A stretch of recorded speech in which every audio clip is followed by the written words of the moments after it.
I'm Shane Goldfinch. I'm the lead pastor here at Byford Baptist Church in Byford. I've been here about 4 years. So we got involved with CAP, and I'll use one word, Don.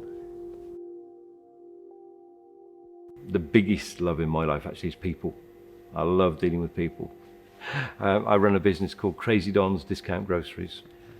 Well, in the shop here, Anna and I have met so many people who were struggling in all areas of life, including financially. As to really helping people out of those situations, we felt very inadequate. But then a friend of ours came over from the UK and told us about this organisation called Christians Against Poverty, and we're thinking, wow, well, that could really work. It's a way of connecting with people, it's a way of helping people, and it's a way of them finding out about Jesus. I first met Don through, I picked up a CAP pamphlet and rang the number on it and got passed through to Don. We started with our paperwork, and since then we've just become really good mates. Like, that was 2.5 years ago. I'll tell you now, if it wasn't for Byford Baptist Church, I'd be still on the street doing the wrong thing, doing drugs, I can tell you that. Yeah. We're working with CAP to pay our debt back. Just the people in general, I've spoken to a couple on the phone, and they're just great to speak with. You know, sometimes you're a bit, should I tell them my full story or shouldn't I? You know what I mean? But they make you feel comfortable where you can. So. Glenn and Alice made a call to CAP, and we went to see them.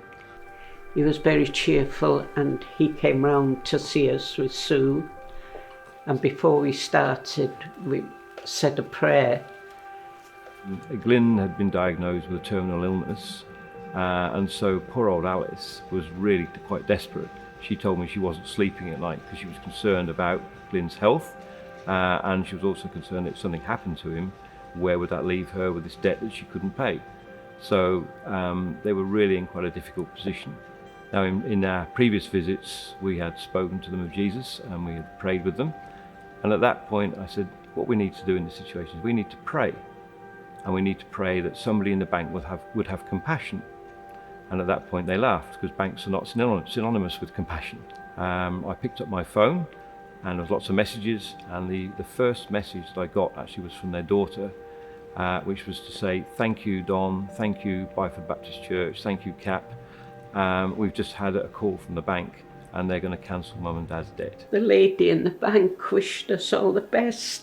And I thought, God, you're expecting people to be cross with you, and they're all being very nice. We, about 2 years ago, started what we call our Byford Free Food Market, which is like a food bank operation. This family walked in who we'd never seen before, and that was Brad and Mel and their lovely children. Brad came up to us, obviously very nervous, and explained that he was going to prison in a few weeks' time because he pleaded guilty to charges that had mandatory sentencing. And he asked, would the church look after his family? When he went to jail, and we were coming here on a weekly basis to get food, I thought, well, instead of me just grabbing food, I want to give him a hand, and I got stuck into it and gave him a helping hand. And for the last, I've been doing that for like the last, 18 months now. They would stand here and say what the church has done for them, but mate, they have actually done a great deal for us. They have been part of our learning curve as a church about being out there in the community. Yeah, when he was due for his last parole interview, I said, well, why don't I go with you? And I said, we'll have a coffee afterwards. So I'm parked outside. A few minutes later, his parole officer and him come outside and waved for me to come inside. And she talked to me and she said, look, I've seen an amazing change in this man.